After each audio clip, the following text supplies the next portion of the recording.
తాకట్లో ఉన్న మీ బంగారాన్ని విడిపించి ఆ రోజు ఆన్లైన్ రేటుకి కొంటాం. Sharma gold company.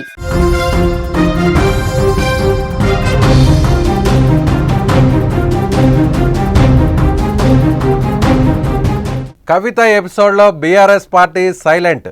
మల్లన్న చేసిన వ్యాఖ్యల విషయంలో దక్కని మద్దతు, రాజకీయాలకు అతీతంగా కూడా సపోర్ట్ నిల్. ఇప్పటి వరకు ఎలాంటి ప్రకటన చేయని బీఆర్ఎస్ పార్టీ ఆడబిడ్డకు అవమానం జరిగినా స్పందించలేదని చర్చ.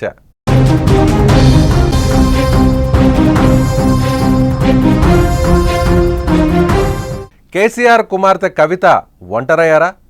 బీఆర్ఎస్ పార్టీ పూర్తిగా పక్కన పెట్టేసిందా? మల్లన్న వ్యాఖ్యలు ఆఫీస్పై దాడి ఘటన తర్వాత ఈ విషయంపై మరింత క్లారిటీ వచ్చేసిందా? ఇంటి ఆడబిడ్డపై అనుచిత వ్యాఖ్యలు చేసిన బీఆర్ఎస్ స్పందించకపోవడం వెనుక అర్థమేంటి? రాజకీయాలకు అతీతంగా వ్యక్తిగతంగా బీఆర్ఎస్ నాయకులు కవితకు ఎందుకు అండగా నిలబడలేదు? ఇదే చర్చ ఇప్పుడు రాజకీయాల్లో హాట్ టాపిక్గా కొనసాగుతోంది. బీసీలతో కవితకు ఏంటి సంబంధం అంటూ మాట్లాడే సమయంలో ఆమెపై తీన్మార్ మల్లన్న వివాదాస్పద వ్యాఖ్యలు చేశారు. అవి ఆమె వ్యక్తిత్వాన్ని కించపరిచేలా ఉన్నాయని తెలంగాణ జాగృతి కార్యకర్తలు క్యూ న్యూస్ ఆఫీస్పై దాడి చేశారు. అక్కడ పెద్ద రచ్చే జరిగింది. మల్లన్న గన్మెన్లు కూడా 5 రౌండ్లు కాల్పులు జరిపారు. ఈ దాడి తర్వాత కవిత మల్లన్న ఒకరిపై ఒకరు ఫిర్యాదు చేసుకున్నారు.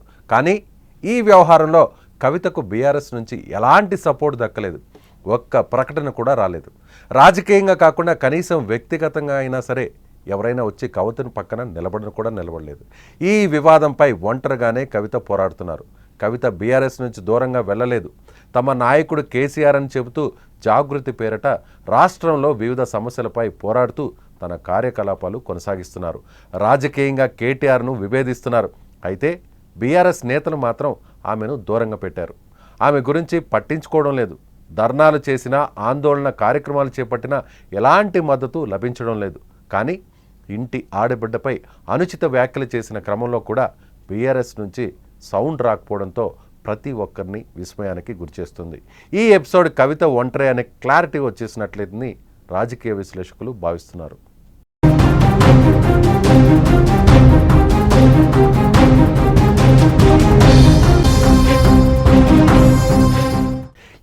ఇటీవల కాలంలో అన్నా చెల్లెల మధ్య విభేదాలు ఏర్పడ్డాయనేటువంటి విషయం చాలా స్పష్టంగా బహిరంగంగా అనేక సందర్భాల్లో తెలిసిన విషయమే.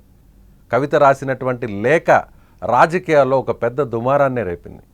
అయితే ఇప్పుడు కవితపై ఎమ్మెల్సీ తీన్మార్ మల్లన్న, ఎమ్మెల్సీ కవితపై ఆయన చేసినటువంటి వివాదాస్పద వ్యాఖ్యలు, దీనికి వ్యతిరేకంగా నిన్న క్యూ న్యూస్ కార్యాలయంపై తెలంగాణ జాగృతి సంబంధించినటువంటి కార్యకర్తలు పెద్ద ఎత్తున దాడి చేశారు.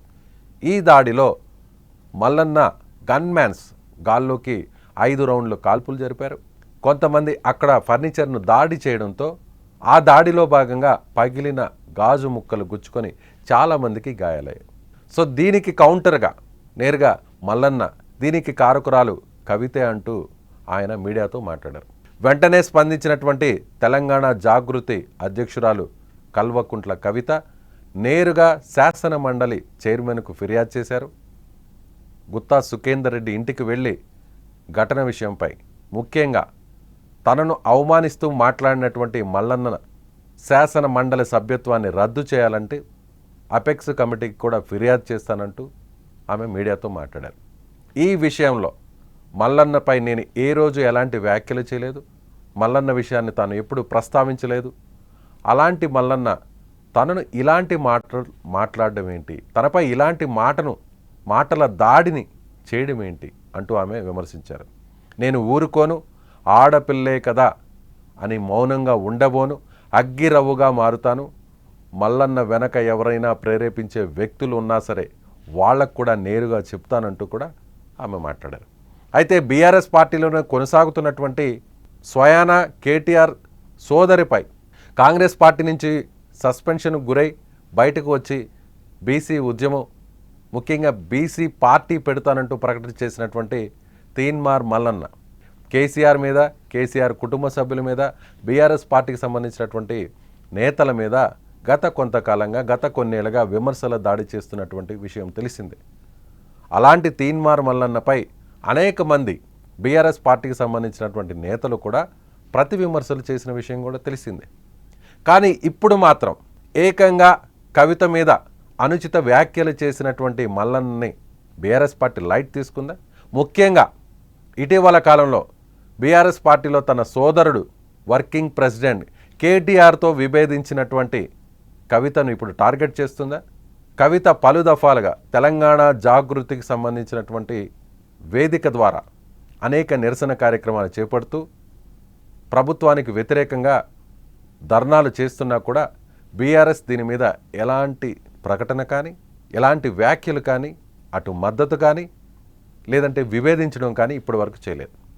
కానీ ఇప్పుడు తాజాగా చివరాఖరకు బీఆర్ఎస్ పార్టీ కాదు, పార్టీని పక్కన పెట్టినా కూడా రాజకీయాలకు అతీతంగా వ్యక్తిగతంగా అయినా సరే బీఆర్ఎస్ పార్టీకి సంబంధించినటువంటి నాయకులు, శ్రేణులు కేసీఆర్ కుమార్తె, సాక్షాత్తు కేసీఆర్ కుమార్తె, కేసీఆర్ కోసం, కేసీఆర్ పార్టీ కోసం జైలుకు వెళ్ళి వచ్చినటువంటి ఒక ఆడబిడ్డకు ఎందుకు మద్దతు ఇవ్వడం లేదు, ఎందుకు సపోర్ట్ చేయడం లేదు, ఇలాంటి పరుష పదజాలంతో అనుచిత వ్యాఖ్యలు చేసినా కూడా ఎందుకు ఖండించలేదు అనేటువంటి ఒక చర్చ రాజకీయ వర్గాల్లో పెద్ద ఎత్తున నడుస్తుంది. ఇంత జరిగినా కూడా బీఆర్ఎస్ పార్టీకి సంబంధించినటువంటి నాయకులు కానీ, స్వయాన అన్న కానీ, హరీష్ రావు కానీ, అలాగే బీఆర్ఎస్ పార్టీకి సంబంధించినటువంటి మాజీ మంత్రులు కానీ, కీలక వ్యక్తులు కానీ ఎవరు కూడా స్పందించలేదంటే బీఆర్ఎస్ పార్టీలో ఇక కవితకు స్థానం లేదు. కవిత చేసే ఏ కార్యక్రమానికి కూడా, కవిత చేసే ఏ కామెంట్స్ కూడా బీఆర్ఎస్ పార్టీకి సంబంధం లేదు. బీఆర్ఎస్ పార్టీకి కవితకు ఎలాంటి సంబంధం లేదు అనేటువంటి విషయాన్ని చెప్పకనే చెప్పడం కోసం, బయటకు చెప్పడం కోసం, ఈ విషయం ప్రతి ఒక్కరికి అర్థం కావడమే కోసమే ఇంత జరిగినా కూడా బీఆర్ఎస్ పార్టీ లైట్ తీసుకుంది. కవిత విషయంలో కవితకు సపోర్ట్ చేయడం లేదు. అందుకే మల్లన్న మీద కూడా ఎలాంటి విమర్శ చేయలేదు. కనీసం ఒక ప్రకటన కానీ, ఒక ట్వీట్ కానీ, సోషల్ మీడియాలో ఒక మెసేజ్ కానీ, ఒక పోస్ట్ కూడా చేయకపోవడానికి కారణం ఇదే అనేది పొలిటికల్ సర్కిల్స్లో జరుగుతున్నటువంటి చర్చ. మీరేమనుకుంటున్నారు? కవిత ఇప్పుడు ఒంటరి అయిపోయిందా? ఖచ్చితంగానే కవితకు పార్టీలో స్థానం లేదా?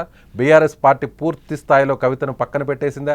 కవిత రాసినటువంటి లేఖ తర్వాత, కవిత చేస్తున్నటువంటి ఎదురు దాడి తర్వాత బీఆర్ఎస్ పార్టీ ఇకపై కవితను సపోర్ట్ చేసే అవకాశమే లేదా?